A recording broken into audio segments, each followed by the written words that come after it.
میں مبلغ بنوں سنتوں کا، خوب چرچا کروں سنتوں کا، ہو کرم بہر خاک مدینہ۔ الحمدللہ رب العالمین والصلاة والسلام على سید الانبیاء والمرسلین، اما بعد فاعوذ باللہ من الشیطان الرجیم، بسم اللہ الرحمن الرحیم۔ الصلاة والسلام علیک یا رسول اللہ وعلى آلک واصحابک یا حبیب اللہ۔ الصلاة والسلام علیک یا نبی اللہ وعلى آلک واصحابک یا نور اللہ۔ رسول اکرم نور مجسم شاہ بنی آدم صلی اللہ تعالی علیہ وآلہ وسلم کا فرمان معظم ہے، جس کا مضمون کچھ اس طرح ہے: اے لوگو، بے شک بروز قیامت اس کی دہشتوں اور حساب کتاب سے جلد نجات پانے والا شخص وہ ہوگا جس نے دنیا میں تم میں سے مجھ پر کثرت سے درود پڑھا ہوگا۔ صلو علی الحبیب صلی اللہ تعالی علی محمد وعلی آلہ وصحبہ وبارک وسلم۔ پیارے پیارے اسلامی بھائیوں اور مدنی چینل کے ناظرین،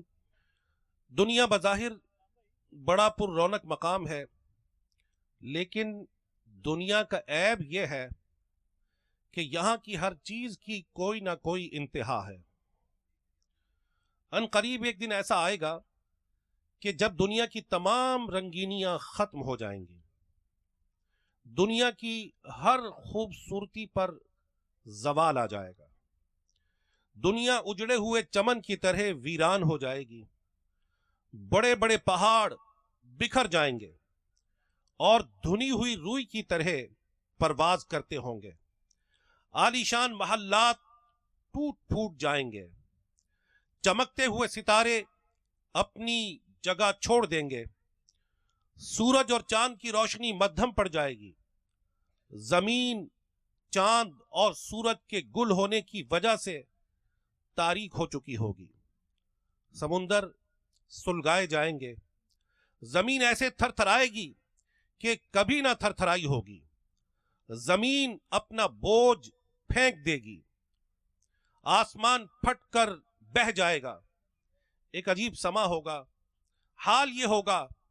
کہ دودھ پلانے والی اپنے دودھ پیتے بچے کو بھول جائے گی، اور ایسی تباہی مچے گی کہ الامان والحفیظ، اسی کو قیامت کا دن کہتے ہیں، اسی کو حسرت اور پشیمانی کا دن کہتے ہیں، اسی کو حساب کتاب اور سوال جواب کا دن کہتے ہیں، اسی کو تھر تھرا دیے جانے اور الٹ دیے جانے کا دن کہتے ہیں۔ اللہ رب العزت ہمیں اس دن کی خوب تیاری کرنے کی توفیق عطا فرمائے۔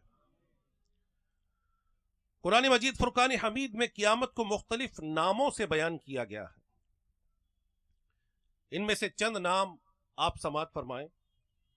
یوم قضا یعنی فیصلے کا دن، یوم وزن نامہ اعمال تولنے کا دن، یوم مشہود حاضری کا دن، یوم محاسبہ حساب کا دن، یوم حسرت یعنی پچھتاوے کا دن، یوم عقیم یعنی سخت دن، یوم حشر جمع ہونے کا دن، یوم فزع گھبراہٹ کا دن، یوم بعث قبروں سے دوبارہ اٹھنے کا دن، یوم میعاد وعدے کا دن، یوم صیحہ زلزلے کا دن، یوم زجر جھڑک کا دن، یوم حساب یعنی حساب کا دن، یوم جمع یعنی جمع ہونے کا دن، یوم فصل یعنی فیصلے یا جدائی اور امتیاز کا دن وغیرہ۔ قیامت پر ایمان رکھنا بہت ضروری ہے، کیونکہ یہ عقیدہ مسلمانوں کے بنیادی عقائد اور ضروریات دین سے ہے۔ ضروریات دین اسلام کے وہ احکام ہیں کہ جن کو ہر خاص و عام جانتے ہیں، جیسے اللہ تبارک و تعالیٰ کی وحدانیت یعنی اس کا ایک ہونا، انبیاء کرام علیہم الصلاۃ والسلام کی نبوت، نماز، روزے، حج، جنت، جہنم، قیامت میں اٹھایا جانا، حساب و کتاب لینا وغیرہ، یہ وہ عقائد ہیں کہ ان پر ایمان لائے بغیر کوئی شخص مسلمان نہیں ہو سکتا۔ قیامت کب آئے گی اس کا حقیقی علم تو اللہ تبارک و تعالی اور اس کی عطا سے اس کے حبیب صلی اللہ علیہ وآلہ وسلم کو ہے، لیکن قرآن مجید فرقان حمید اور احادیث طیبہ میں قیامت کی کچھ نشانیاں بیان کی گئی ہیں۔ آج کا جو ہمارا شجبات کے اس سنتوں بھرے اجتماع میں بیان ہے، اس کا ٹاپک ہے قیامت کی علامات۔ اللہ تبارک و تعالی ہمیں یہ پورا بیان سننے کی توفیق عطا فرمائے۔ صلو علی الحبیب صلی اللہ تعالی علی محمد وعلی آلہ وصحبہ وبارک وسلم۔ حضرت عمر بن خطاب رضی اللہ تعالی عنہ سے روایت ہے، فرماتے ہیں کہ ایک دن ہم نبی پاک صلی اللہ علیہ وآلہ وسلم کے پاس بیٹھے تھے کہ اچانک بالکل سفید لباس اور نہایت سیاہ بالوں والا ایک شخص آیا، اور اس شخص پر سفر کا کوئی اثر نہ تھا اور نہ ہی ہم میں سے کوئی شخص اس شخص کو پہچانتا تھا۔ وہ نبی پاک صلی اللہ تعالی علیہ وآلہ وسلم کی خدمت میں آ کر بیٹھا اور اس نے اپنے گھٹنے رسول اللہ صلی اللہ علیہ وآلہ وسلم کے مبارک گھٹنوں سے ملا دیے اور اپنے ہاتھ زانو پر رکھ دیے اور کہنے لگا کہ اے محمد صلی اللہ تعالی علیہ وآلہ وسلم، مجھے اسلام کے بارے میں بتائیے۔ پیارے آقا مدینے والے مصطفیٰ صلی اللہ تعالی علیہ وآلہ وسلم نے ارشاد فرمایا، اسلام یہ ہے کہ تو اس بات کی گواہی دے کہ اللہ کے سوا کوئی عبادت کے لائق نہیں اور محمد صلی اللہ علیہ وآلہ وسلم اللہ کے رسول ہیں، اور تو نماز قائم کرے، زکوٰۃ دے، رمضان کے روزے رکھے، اور طاقت ہو تو کعبۃ اللہ کا حج کرے۔ اس نے کہا کہ آپ نے سچ فرمایا۔ حضرت عمر رضی اللہ تعالیٰ عنہ فرماتے ہیں کہ ہمیں اس بات پر تعجب ہوا کہ خود ہی سوال کرتا ہے اور پھر خود ہی تصدیق کرتا ہے کہ آپ نے سچ فرمایا۔ فرماتے ہیں کہ پھر اس نے کہا کہ مجھے ایمان کے بارے میں بتائیے، تو رسول اللہ صلی اللہ علیہ وآلہ وسلم نے ارشاد فرمایا، ایمان یہ ہے کہ تو اللہ پاک، اس کے فرشتوں، اس کی کتابوں، اس کے رسولوں، آخرت اور تقدیر کے اچھے اور برے ہونے پر ایمان لائے۔ اس نے کہا کہ آپ نے سچ فرمایا۔ پھر اس نے پوچھا کہ مجھے احسان کے بارے میں بتائیے۔ رسول اکرم نور مجسم شفیع اعظم صلی اللہ علیہ وآلہ وسلم نے ارشاد فرمایا، تو اللہ رب العزت کی عبادت اس طرح کرے کہ گویا تو اسے دیکھ رہا ہے، اور اگر تو اسے نہیں دیکھ سکتا تو وہ تو تجھے دیکھ رہا ہے۔ پھر اس نے عرض کیا کہ مجھے قیامت کے بارے میں بتائیے۔ فرمایا، جس سے قیامت کے بارے میں پوچھا گیا ہے وہ پوچھنے والے سے زیادہ نہیں جانتا۔ عرض کی کہ قیامت کی نشانیاں ہی بتا دیجئے۔ فرمایا، لونڈی اپنے مالک کو جنے گی اور تم دیکھو گے کہ ننگے پاؤں، ننگے جسم، مفلس اور بکریاں چرانے والے بلند و بالا گھروں کی تعمیرات میں ایک دوسرے پر فخر کرتے ہوں گے۔ پھر وہ شخص چلا گیا۔ حضرت عمر بن خطاب رضی اللہ تعالیٰ عنہ فرماتے ہیں کہ میں کچھ دیر رکا رہا، پھر آپ صلی اللہ علیہ وآلہ وسلم نے فرمایا کہ عمر، جانتے ہو کہ وہ سائل یعنی سوال کرنے والا کون تھا؟ میں نے کہا کہ اللہ تبارک و تعالی اور اس کے رسول صلی اللہ علیہ وآلہ وسلم بہتر جانتے ہیں۔ فرمایا کہ وہ جبریل امین تھے جو تمہیں تمہارا دین سکھانے آئے تھے۔ صلو علی الحبیب صلی اللہ تعالی علی محمد وعلی آلہ وصحبہ وبارک وسلم۔ صحیح مسلم شریف میں یہ حدیث پاک آئی ہے، اور اس حدیث پاک سے بہت کچھ ہمیں سیکھنے کو ملا۔ پہلی بات جو سیکھنے کو ملی وہ یہ ہے کہ جبریل امین علیہ السلام نوری مخلوق ہے، یعنی فرشتہ ہے، بلکہ تمام فرشتوں کے سردار ہیں، سید الملائکہ ہیں۔ اور مسلم شریف کی ایک حدیث میں ہے کہ رسول پاک صلی اللہ تعالی علیہ وآلہ وسلم نے ارشاد فرمایا، جس کا مضمون ہے کہ اللہ رب العزت نے فرشتوں کو نور سے پیدا فرمایا ہے۔ نوری مخلوق ہونے میں کوئی شک و شبہ نہیں ہے، اور معلوم یہ ہوا کہ نور ہونے کے باوجود جب وہ لباس بشری میں رسول پاک صلی اللہ علیہ وآلہ وسلم کی خدمت میں آئے تو صحابہ کرام علیہم رضوان بھی نہ پہچان سکے۔ اس سے یہ معلوم ہوا کہ نور بشر کی صورت میں دنیا میں تشریف لا سکتا ہے، اور رسول پاک صلی اللہ علیہ وآلہ وسلم کو بھی اللہ رب العزت نے صفت نورانیت سے نوازا ہے۔ امام بخاری رحمت اللہ تعالی علیہ کے استاد محترم حافظ عبد الرزاق رحمت اللہ تعالی علیہ نے اپنی مصنف میں ایک حدیث نقل فرمائی کہ حضرت جابر بن عبداللہ رضی اللہ تعالی عنہ فرماتے ہیں، میں نے عرض کی کہ یا رسول اللہ صلی اللہ تعالی علیہ وآلہ وسلم، میرے ماں باپ آپ پر قربان جائیں، ارشاد فرمائیے کہ اللہ رب العزت نے سب سے پہلے کس چیز کو پیدا کیا؟ تو فرمایا کہ رسول پاک صلی اللہ علیہ وآلہ وسلم نے ارشاد فرمایا، یا جابر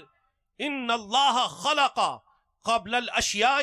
نور نبیک من نورہ، کہ اللہ رب العزت نے سب چیزوں سے پہلے تیرے نبی کے نور کو اپنے نور سے پیدا فرمایا۔ بے شک رسول پاک صلی اللہ تعالی علیہ وآلہ وسلم کی ذات نور علی نور ہے،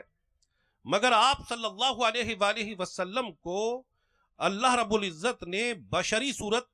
بھی عطا فرمائی ہے۔ قرآن مجید فرقان حمید میں اللہ رب العزت نے ارشاد فرمایا، قل انما انا بشر مثلکم، تم فرماؤ ظاہری صورت بشری میں تم جیسا ہوں۔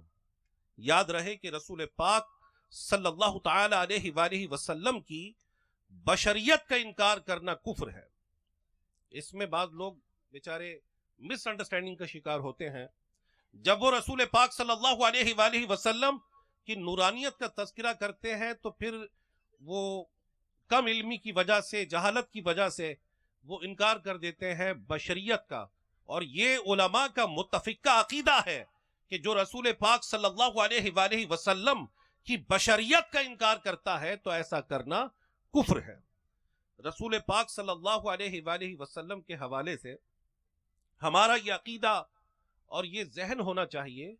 کہ رسول اللہ صلی اللہ علیہ وآلہ وسلم کو اللہ رب العزت نے بشر بنایا ہے، لیکن آپ صلی اللہ علیہ وآلہ وسلم عام بشروں جیسے نہیں ہیں، بلکہ رسول اللہ صلی اللہ علیہ وآلہ وسلم کی زوجیت میں جو خواتین آئیں، یعنی امہات المؤمنین جو آئیں، اللہ رب العزت نے ان کے بارے میں اپنے کلام قرآن مجید فرقان حمید میں فرمایا، یا نساء النبی لستن کاحد من النساء، اے نبی کی بیویوں تم عام عورتوں کی طرح نہیں ہو۔ تو نبی پاک صلی اللہ علیہ وآلہ وسلم کی زوجیت میں آنے والی خواتین عام عورتوں کی طرح نہیں ہو سکتی، تو نبی پاک صلی اللہ علیہ وآلہ وسلم عام انسانوں جیسے کیسے ہو سکتے ہیں؟ ہم جیسے انسان روزانہ ہم نہاتے ہیں، اگر ایک دن نہ نہائیں ہمارے جسم سے بدبو آنا شروع ہو جائے، ہم کیسا ہی ڈیوڈرنٹ استعمال کریں، ہم کیسا ہی اچھا پرفیوم استعمال کریں، کیسا ہی اچھا باڈی سپرے استعمال کریں، پھر بھی ہمارے جسم سے آنے والی اسمیل بعض اوقات غالب آ جاتی ہے ان خوشبوؤں پر۔ لیکن اللہ رب العزت نے اپنے حبیب صلی اللہ علیہ وآلہ وسلم کو یہ کمال عطا فرمایا کہ آپ صلی اللہ علیہ وآلہ وسلم کے پسینہ مبارک سے جو خوشبو آتی اس سے ارد گرد کا ماحول بھی معطر و معمبر ہو جاتا۔ ایک صحابی رضی اللہ تعالی عنہ رسول اکرم صلی اللہ علیہ وآلہ وسلم کی خدمت میں حاضر ہوئے. عرض کی کہ یا رسول اللہ صلی اللہ علیہ وآلہ وسلم، میں اپنی بیٹی کی شادی کرنا چاہتا ہوں،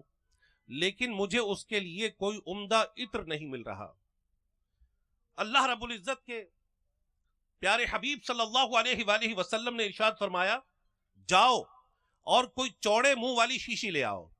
وہ گئے، چوڑے منہ والی ایک شیشی لے آئے، تو رسول پاک صاحب لولاک صلی اللہ تعالی علیہ وآلہ وسلم نے اپنا پسینہ مبارک اس شیشی میں ڈال دیا اور ان صحابی کو فرمایا کہ جاؤ یہ اپنے گھر لے جاؤ اور اپنی بیٹی سے کہنا کہ اپنی شادی کے دن یہ اپنے کپڑوں پر مل لے. تو وہ صحابیہ رضی اللہ تعالی عنہا جب شادی کا دن آیا، انہوں نے وہ پسینہ مصطفیٰ صلی اللہ تعالی علیہ وآلہ وسلم جب اپنے کپڑوں پر ملا تو نہ صرف ان کے کپڑوں سے بلکہ اس گھر سے خوشبو آنا شروع ہو گئی. لوگوں نے خوشبو کے منبع کو جب تلاش کیا تو پتا چلا کہ یہ کوئی مشک و عنبر کی خوشبو نہیں ہے، بلکہ یہ پسینہ مصطفیٰ صلی اللہ علیہ وآلہ وسلم کی خوشبو ہے. اور یہ خوشبو مصطفیٰ صلی اللہ علیہ وآلہ وسلم کا کمال تھا کہ وہ خوشبو کبھی بھی ان لوگوں کے گھر سے ختم نہ ہوئی، ہمیشہ وہ گھر مہکتا رہا. تو آپ صلی اللہ علیہ وآلہ وسلم کے ہر عضو کو اللہ رب العزت نے بے مثل و بے مثال بنایا ہے. یعنی کوئی قل انما انا بشر مثلکم پڑھ کر یہ نہ کہہ دے کہ وہ تو ہماری طرح کے انسان تھے. اللہ رب العزت نے پیارے حبیب صلی اللہ علیہ وآلہ وسلم کے جسم کے ہر عضو کو بے مثل و بے مثال بنایا. ہمارے بال اگر کسی کھانے پینے کی چیز میں گر جائیں تو اس سے مختلف قسم کے انفیکشنز ہو سکتے ہیں، لیکن ایک ام المؤمنین رضی اللہ تعالی عنہ کے حوالے سے روایات میں آتا ہے کہ ان کے پاس رسول پاک صلی اللہ علیہ وآلہ وسلم کا ایک منہ مبارک تھا. آپ فرماتی ہیں کہ جب بھی کوئی بیمار ہو جاتا یا جب بھی کسی کو نظر لگ جاتی تو وہ ان کی خدمت میں حاضر ہوتا. آپ رضی اللہ تعالی عنہ کی خدمت میں وہ پانی کا پیالہ لے کر آتا، آپ رسول اللہ صلی اللہ علیہ وآلہ وسلم کا منہ مبارک اس میں ڈبو کر اس بیمار کو، اس نظر زدہ کو پلوا دیتی اور اللہ رب العزت اس بندے کو شفا عطا فرما دیتا. یہ منہ مبارک کی برکت ہے کہ حضرت خالد بن ولید رضی اللہ تعالیٰ عنہ ایک غزوے میں آپ کی ٹوپی گر گئی، آپ اس ٹوپی کو تلاش کر رہے تھے، دشمن سر پر چڑھا آ رہا تھا. تو دوستوں نے کہا کہ خالد یہ کیا کر رہے ہو، میدان کارزار زوروں پر ہے، دشمن سر پر چڑھا آ رہا ہے، آپ کو اپنی ٹوپی کی فکر لگی ہے. تو آپ نے فرمایا کہ یہ وہ ٹوپی ہے جس میں رسول پاک صلی اللہ علیہ وآلہ وسلم کے منہ مبارک سلے ہوئے ہیں، پیارے آقا کے مبارک بالوں کا صدقہ ہے کہ اللہ رب العزت مجھے دشمنوں پر غلبہ عطا فرماتا ہے. اسی طرح رسول پاک صلی اللہ علیہ وآلہ وسلم کی سماعت، آپ صلی اللہ علیہ وآلہ وسلم کی بصارت، آپ صلی اللہ علیہ وآلہ وسلم کا رخ روشن، یہ ہر عضو بے مثل و بے مثال ہے. حضرت ابو ہریرہ رضی اللہ تعالی عنہ سے کسی نے پوچھا کہ ابو ہریرہ یہ بتاؤ کہ رسول پاک صلی اللہ علیہ وآلہ وسلم کیسے تھے؟ حضرت ابو ہریرہ رضی اللہ تعالی عنہ نے پوچھنے والے کو جواب دیا، اور کیا ہی پیارا جواب ہے صحابی رسول کا. آپ نے فرمایا ما رأیت شیئا احسن من رسول اللہ، کہ میں نے کسی چیز کو رسول اللہ صلی اللہ علیہ وآلہ وسلم سے زیادہ خوبصورت نہیں پایا. یہ وہ رخ روشن ہے کہ جب حضرت حسان ابن ثابت رضی اللہ تعالیٰ عنہ نے اس کو دیکھا تو پکار اٹھے وَأَحْسَنُ مِنْكَ لَمْ تَرَ قَطُّ عَيْنِي وَأَجْمَلُ مِنْكَ لَمْ تَلِدِ النِّسَاءُ خُلِقْتَ مُبَرَّأً مِنْ كُلِّ عَيْبٍ كَأَنَّكَ قَدْ خُلِقْتَ كَمَا تَشَاءُ، کہ یا رسول اللہ صلی اللہ علیہ وآلہ وسلم میں نے آپ جیسا حسن و جمال والا کبھی دیکھا ہی نہیں. وَأَجْمَلُ مِنْكَ لَمْ تَلِدِ النِّسَاءُ، آپ جیسا خوبصورت کبھی کسی عورت نے جنا ہی نہیں. خُلِقْتَ مُبَرَّأً مِنْ كُلِّ عَيْبٍ، یا رسول اللہ آپ کو ہر عیب سے پاک پیدا کیا گیا. کأنک قد خلقت کما تشاء، آپ کے حسن و جمال کی کیفیت کو دیکھ کر، آپ کے جسم نازنین کی پرفیکشن کو دیکھ کر، آپ کے جسم کی خوبصورتی کو دیکھ کر، آپ صلی اللہ علیہ وآلہ وسلم کے اعضائے بدن کے حسن و جمال کو دیکھ کر ایسا گمان ہوتا ہے کأنک قد خلقت کما تشاء، گویا کہ آپ کو ویسا پیدا کیا گیا جیسا آپ چاہتے تھے۔ تو کوئی بھی شخص رسول پاک صلی اللہ علیہ وآلہ وسلم کی ذات مبارک سے اپنا کمپیریزن نہ کرے، وہ بے مثل و بے مثال ہے۔ صلو علی الحبیب صلی اللہ تعالی علی محمد وعلی آلہ وصحبہ وبارک وسلم۔ اس حدیث پاک سے ہمیں یہ بھی پتہ چلا کہ رسول اکرم صلی اللہ علیہ وآلہ وسلم نے حضرات صحابہ علیہم رضوان کو بدریہ جبریل امین علیہ السلام قیامت کی نشانیاں بیان فرمائیں۔ علامات الساعہ احادیث کی کتابوں میں چیپٹرز ہیں قیامت کی نشانیوں کے حوالے سے، اور درجنوں احادیث طیبہ قیامت کے حوالے سے جس میں پریڈکشنز دی گئی ہیں رسول پاک صلی اللہ علیہ وآلہ وسلم کی موجود ہیں کہ قیامت سے کے آنے سے پہلے اس کے سائنز کیا ہوں گے، لوگوں کی کیفیت کیا ہوگی، قیامت کے قرب میں لوگوں کے حالات کیا ہوں گے، چھوٹی اور بڑی نشانیاں بیان کر دی گئیں۔ حضرت عمر بن خطاب رضی اللہ تعالیٰ عنہ فرماتے ہیں، آپ نے فرمایا قام فینا رسول اللہ صلی اللہ علیہ وسلم مقاما، کہ رسول اللہ صلی اللہ علیہ وآلہ وسلم ہمارے درمیان کھڑے ہوئے، فاخبرنا عن بدء الخلق، آپ صلی اللہ علیہ وآلہ وسلم نے ہمیں مخلوق کی ابتدا سے بتانا شروع کیا، حتی دخل اہل الجنت منازلہم، یہاں تک بیان فرمایا کہ جنتی اپنی منزلوں میں داخل ہو گئے، وَدَخَلَ أَهْلُ النَّارِ مَنَازِلَهُمْ، اور جہنمی اپنی منزلوں میں داخل ہو گئے، حَفِظَ ذَلِكَ مَنْ حَفِظَهُ وَنَسِيَهُ مَنْ نَسِيَهُ، جس نے اسے یاد رکھا اور جو بھول گیا وہ بھول گیا۔ ساری کیفیات کو بیان فرما دیا، اور یہاں تک بیان فرما دیا کہ قیامت کس دن ہوگی۔ روایات کے مطابق 10 محرم الحرام کو قیامت کا دن ہوگا، اور اس دن کی کیفیت کو بھی بیان کر دیا کہ اس دن کی کیفیت کیا ہوگی، سورج کی کیفیت کیا ہوگی، گرمی کی شدت کی کیفیت کیا ہوگی، لوگوں کی کیفیت کیا ہوگی، کہ ایک طویل عرصہ گزر جائے گا، بعض روایات کے مطابق لوگوں کا حساب کتاب نہیں ہو رہا ہوگا، لوگ پریشان ہو جائیں گے کہ یہ حساب نہیں ہو رہا، گرمی کی شدت ہے، جسموں سے پسینہ بہہ رہا ہے، بعض لوگوں کا پسینہ ان کے ٹخنوں تک، بعض کا پسینہ ان کے گھٹنوں تک، اور بعض کا پسینہ ان کے کانوں تک پہنچ چکا ہوگا، ایک طویل عرصہ گزر جائے گا، حساب کتاب نہیں ہو رہا ہوگا، تو لوگ کہیں گے کہ آؤ آج میدان محشر کی ہولناکیوں میں کسی ایسی ہستی کو تلاش کرتے ہیں جسے رب کی بارگاہ میں وسیلہ بنا لیں۔ فرمایا یاتون آدم، وہ آدم علیہ السلام کی خدمت میں حاضر ہوں گے اور آ کر کہیں گے یا آدم اشفع لنا الی ربک، اپنے رب کی بارگاہ میں ہماری شفاعت تو کر دیجئے، ہماری سفارش تو کر دیجئے۔ اب یہ جو بات ہے یہ رسول پاک صلی اللہ علیہ وآلہ وسلم نے دنیا میں بیان فرمائی ہے، اور بعض روایات میں ہے کہ وہ کہیں گے کہ آپ ابو البشر ہیں، آپ ہماری حالت دیکھ رہے ہیں کہ ہماری حالت کیسی خراب ہے، اشفع لنا الی ربک، اپنے رب کی بارگاہ میں ہماری شفاعت کر دیجئے۔ وہ فرمائیں گے اذهبوا الی غیری، میرے علاوہ کسی اور کے پاس چلے جاؤ۔ اور بعض روایات میں ہے کہ وہ فرمائیں گے کہ آج اللہ تبارک و تعالی اتنا غضب فرما ہے کہ نہ آج سے پہلے ہوا اور نہ آج کے بعد کبھی اتنا غضب فرما ہوگا، لہٰذا آج اللہ رب العزت کی بارگاہ میں تمہاری سفارش کرنے کی جرت نہیں پاتا، میرے علاوہ کسی اور کے پاس چلے جاؤ۔ اب لوگ حضرت نوح علیہ السلام کی خدمت میں حاضر ہوں گے،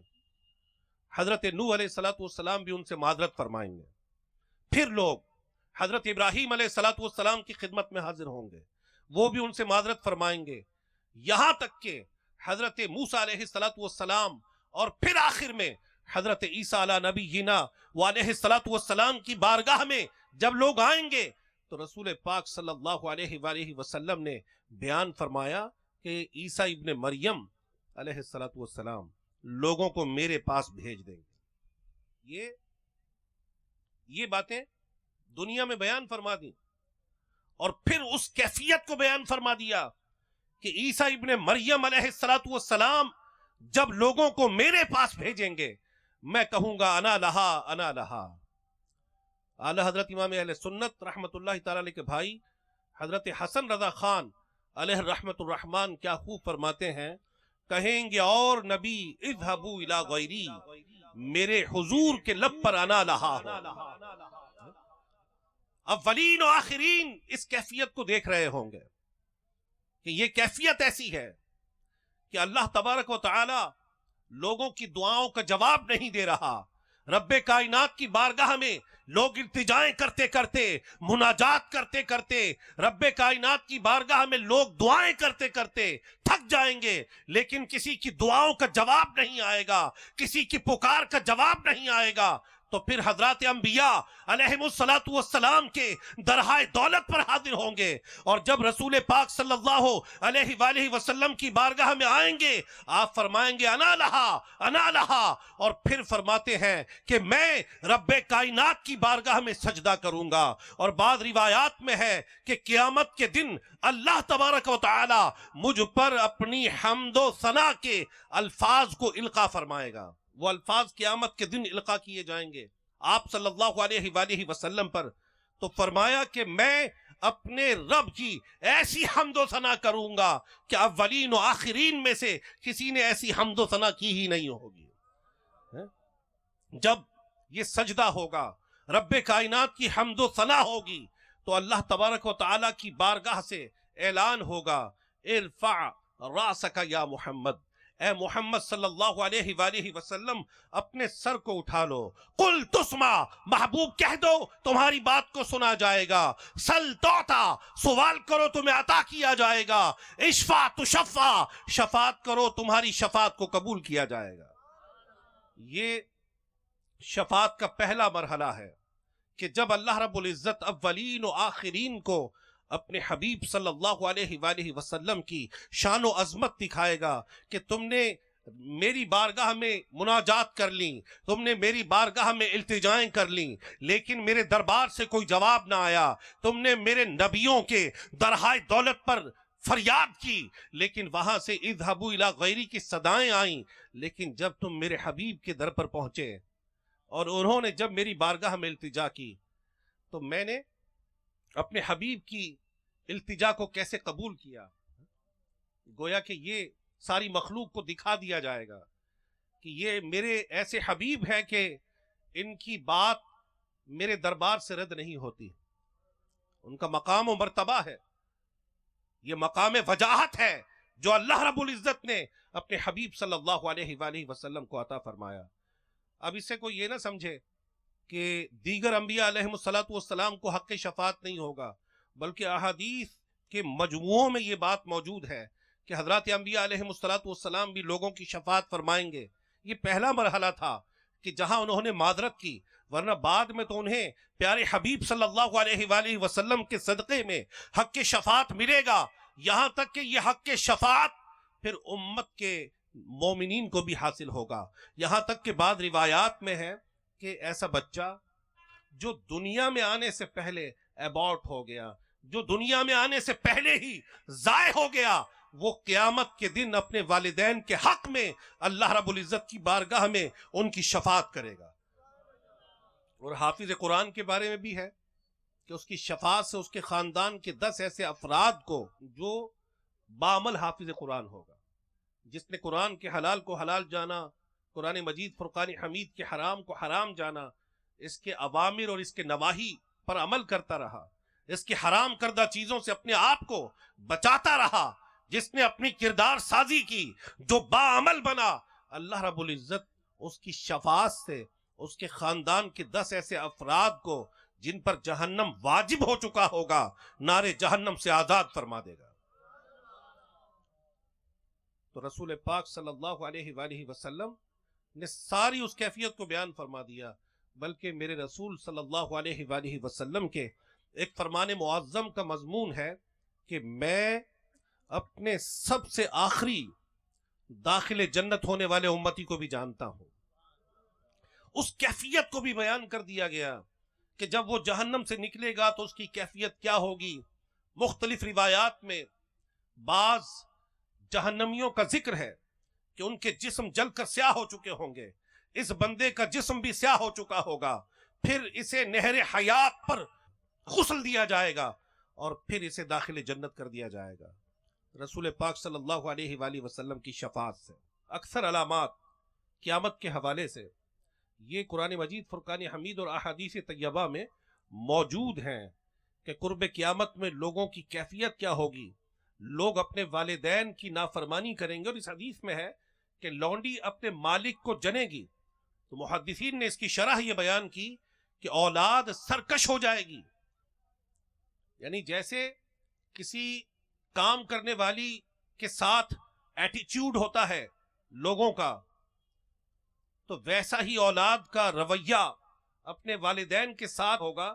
ایک صحابی رضی اللہ تعالی عنہ نے رسول پاک صلی اللہ علیہ وآلہ وسلم سے پوچھا کہ یا رسول اللہ صلی اللہ علیہ وآلہ وسلم، ہمارے والدین کا ہم پر کیا حق ہے؟ رسول اللہ صلی اللہ علیہ وآلہ وسلم نے فرمایا ہما جنتک و نارک، کہ یہ تمہاری جنت یا تمہاری جہنم ہے۔ تو علماء نے بیان کیا کہ ان کی خدمت کر کے یا تو جنت حاصل کر لو یا ان کی نافرمانی کر کے جہنم حاصل کر لو۔ یعنی والدین کی نافرمانی انسان کو اللہ تبارک و تعالیٰ کے قہر و غضب کا شکار کرتی ہے۔ قیامت کی نشانیوں میں سے یہ نشانی بیان کر دی گئی کہ بچوں کا اپنی والدہ کے ساتھ ایسا رویہ ہوگا کہ جیسے وہ کنیزوں کے ساتھ یا لونڈیوں کے ساتھ انسان کا، یا جیسے فی زمانہ ہمارے ہاں تو فی زمانہ لونڈیاں یا کنیزیں نہیں ہوتی، جو ہوم میڈز ہوتی ہیں، گھروں پر کام کرنے والیاں ہوتی ہیں، اکثر لوگوں کا ان کے ساتھ رویہ اچھا نہیں ہوتا، نازیبا کلمات لوگ استعمال کرتے ہیں، حالانکہ ان لوگوں کا بھی حق ہے، ان لوگوں کی حق تلفی کرنا بھی ناجائز اور گناہ ہے، ان کے ساتھ بھی غلط انداز گفتگو اختیار کرنا بھی درست نہیں ہے۔ تو حدیث میں بیان کر دیا گیا کہ لونڈی اپنی مالکہ کو جنے گی، یعنی اولاد اپنے والدین کی نافرمان ہوگی اور سرکشی کرنے والی ہوگی، اور والدین سے بعض لوگ اپنی خدمت لیتے ہیں۔ ہمارے مرکزی مجلس شورا کے نگران صاحب بیان فرماتے ہیں کہ اچھی بھلی یعنی بچی ہے، بیٹی ہے، ماں سے خدمت لے رہی ہے کہ ماں پانی پلاؤ، ماں چائے بنا کر دو، ماں فلاں چیز کر کے دو۔ تو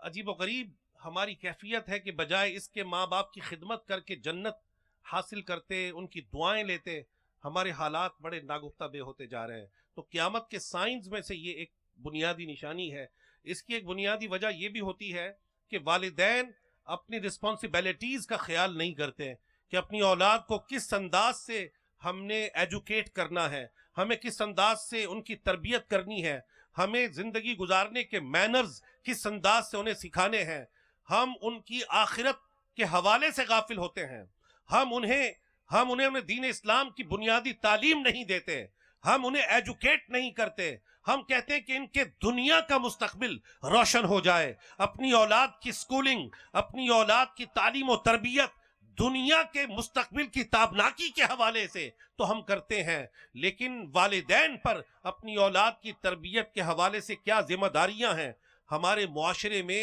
اس کا تصور بھی موجود نہیں ہے کہ بچہ جب 7 سال کا ہو جائے اسے نماز کا حکم دیا جائے، 10 سال کا ہو جائے تو اسے، تاکہ اس کا ذہن نماز کی طرف لگے کہ اب یہ وہ وقت آیا ہے کہ جب یہ بلوغت کے قریب ہے، اسے نماز کے مسائل سکھا دیے جائیں، اسے طہارت کے مسائل بتا دیے جائیں، اسے حلال و حرام کا بتا دیا جائے، اسے غسل کے طریقے کا بتا دیا جائے، اسے بنیادی مسائل شرعیہ سے آگاہ کیا جائے۔ لیکن بدقسمتی سے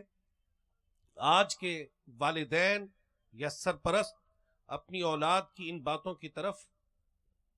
تربیت کرنے کے حوالے سے غافل ہوتے ہیں۔ الحمدللہ دعوت اسلامی کے مدنی ماحول میں ہمیں یہ ذہن دیا جاتا ہے، ہمیں یہ بتایا جاتا ہے کہ اپنے بچوں کی شروع سے آپ تربیت کریں. ادبو اولادکم علی ثلاث خصال حب نبیکم وحب اہل بیتہ وقراءۃ القرآن، اور ایک نسخے میں ہے وتلاوت القرآن. اپنی اولاد کو 3 باتوں کی تربیت دو. انہیں اپنے نبی کی محبت سکھاؤ، اپنے نبی صلی اللہ علیہ وآلہ وسلم کے اہل بیت کی محبت سکھاؤ، اور قرآن کی تلاوت انہیں سکھاؤ. انہیں جب قرآن مجید فرقان حمید کی تعلیم کا پتہ ہوگا تو وہ اللہ رب العزت کے احکام سے واقف ہو کر اچھے انسان بن کر، اچھے مسلمان بن کر معاشرے میں اپنی زندگی کو گزاریں گے. لیکن ہم جب دینی تربیت کی بات آتی ہے ہم کہتے ہیں ابھی یہ بچہ ہے، ابھی سے اس کو کیا سکھائیں. اور ہمارے معاشرے میں عجیب حالات بن گئے ہیں کہ اگر کوئی بچہ کسی نیک ماحول کی وجہ سے صلاۃ و سنت کے راستے کی طرف آ جائے تو والدین کہتے ہیں کہ یہ ابھی سے تم مولوی بنو گے، یہ تو ابھی تمہاری عمر نہیں ہے، ابھی تو تم نے فلاں کام کرنے ہیں، ابھی تم نے اپنی تعلیم کی کمپلیشن کرنی ہے، ابھی تمہیں فلاں عہدے پر تعینات ہونا ہے، ابھی تم نیکی کے راستے کی طرف نہ آؤ. یعنی بدقسمتی سے حالات ہمارے معاشرے کے ایسے بنتے جا رہے ہیں کہ والدین اپنی اولاد کو صلاۃ و سنت کے راستے کی طرف آنے نہیں دیتے، اور پھر ایک وقت آتا ہے کہ یہ اولاد اپنے والدین کے لیے وبال جان بن جاتی ہے، یہ اپنے والدین کے لیے درد سر بن جاتی ہے. کئی لوگ ہمارے پاس آ کر کہتے ہیں کہ جناب ہمارے بیٹوں کو پتہ نہیں کیا ہو گیا، ہمارے سامنے سرکشی کرتے ہیں، ہمارے ساتھ مار پیٹ کرتے ہیں، ہمارے ساتھ گالی گلوچ کرتے ہیں، ہمارا ادب نہیں کرتے، ہمارا احترام نہیں کرتے. تو جب اولاد کی تربیت اس انداز سے نہ کی جائے کہ جو انداز ہمیں قرآن و سنت میں بیان کیا گیا ہے، تو یہ اولاد پھر والدین کے لیے باعث راحت نہیں ہوتی بلکہ زحمت کا باعث بن جاتی ہے. اور پھر اس حدیث میں یہ بتایا گیا کہ ننگے پاؤں برہنہ جسم پھرنے والے چرواہے، بھیڑ بکریاں چرانے والے، یتطاولون فی البنیان، وہ بڑی بڑی عمارتیں بنانے میں ایک دوسرے پر فخر کریں گے. تو یہ حالات آج پوری دنیا میں دیکھے جا سکتے ہیں. اس کے علاوہ اور بھی احادیث طیبہ میں قیامت کے سائنز بیان کیے گئے ہیں. بدقسمتی سے ہماری توجہ نہیں ہوتی اور ہم قرآن و سنت کے مطابق اپنے کردار کو سنوارنے کی طرف مائل نہیں ہوتے. رسول پاک صلی اللہ تعالی علیہ وآلہ وسلم کا فرمان معظم ہے جس کا مضمون ہے کہ قرب قیامت کی علامات میں سے یہ ہے کہ لوگ قطع رحمی کریں گے، گناہوں کی کثرت ہوگی، قرآن مجید کو سونے چاندی سے مزین کیا جائے گا، مرد عورتوں کی اور عورتیں مردوں کی مشابہت اختیار کریں گے، آدمی اپنے والد کی نافرمانی کرے گا اور دوست و احباب سے بھلائی کرے گا، گانے والیوں اور آلات موسیقی کا رواج عام ہو جائے گا. تو فرمایا تو جب ایسا وقت آ جائے تو سرخ آندھیوں زمین میں دھس جانے، شکلیں تبدیل ہونے اور دوسرے عذابوں کے آنے سے ڈرتے رہنا چاہیے. بدقسمتی سے آج رشتہ داروں سے قطع تعلقی، چھوٹی چھوٹی بات پر کہتے ہیں کہ بس جینا مرنا ختم،